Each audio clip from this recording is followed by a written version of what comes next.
Hello, welcome to the 7th key of Unlocked Freedom from Addiction. It is amazing that we are already here. I hope that you are truly experiencing tremendous fruits from what you are learning and reflecting upon.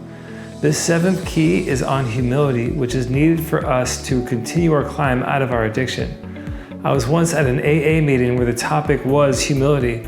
Unfortunately, none of us at the meeting quite understood what was meant by the word humility, so we all went around the room just sharing embarrassing stories of ourselves in which we were humiliated instead of talking about true humility. It was hilarious. I actually look fondly back at this because it is so funny to me.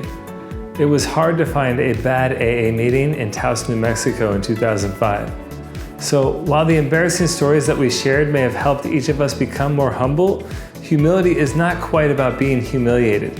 Humility is truly living in reality as it is, not how we want it to be or how we can sometimes misperceive it to be. It is truly seeing yourself as you truly are, no more and no less. It is recognizing who you are, your strengths and your weaknesses, your good qualities and your flaws, and appreciating yourself regardless of the fact that you have weaknesses and flaws. It is recognizing that you are good, but you are not the end-all be-all. It's the awareness that while you have many good qualities, you're not perfect. It is also remembering, though, that even though you are not perfect, you're not terrible. Having bad qualities and having weaknesses and things that you struggle with does not mean that you are less than anyone else. It actually means that you are just like everyone else. And while some might say that humility consists of humiliating yourself and thinking of yourself as lowly and silly, that is not what humility is at all. As C.S. Lewis puts it, true humility is not thinking less of yourself, it's thinking of yourself less.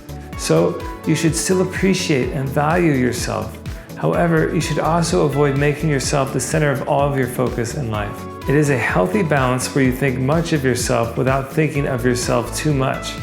Thinking much of yourself begins with knowing and loving yourself, who you truly are.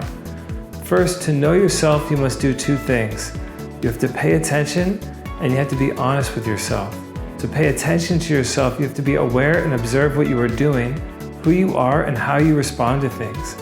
I would say that if you are not observant of this, you will not be able to make changes for the better, no matter how small they need to be.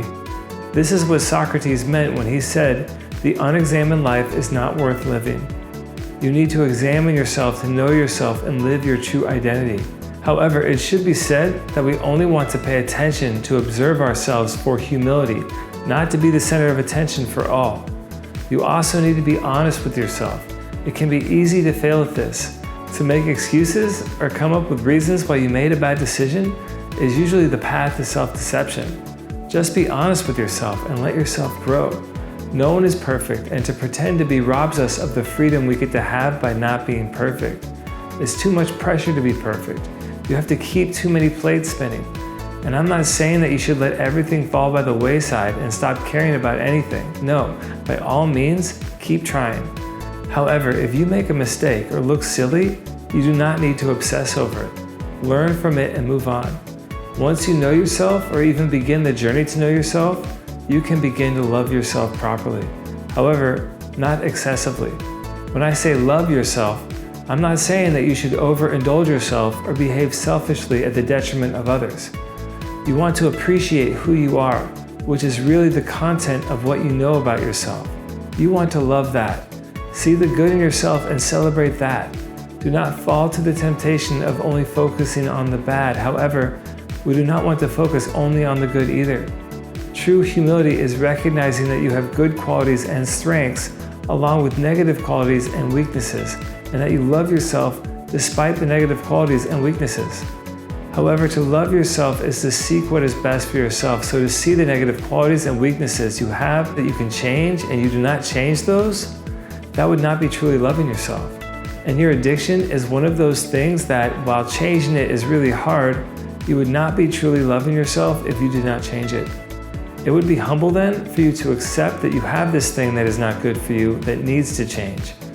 You're not saying that you are a terrible person or that you are less than anyone else, because you are not a terrible person and you do not have any less value than anyone else.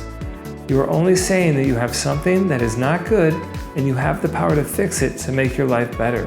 We will look at how you can be humble and how this will help you overcome your addiction in the next session.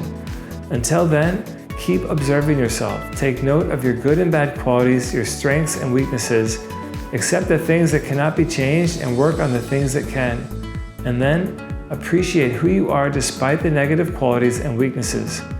There's more to this, but really you would be surprised by how much good comes into your life from your weaknesses and negative qualities. Be open to this and know that truly the ones that you cannot control are not all bad.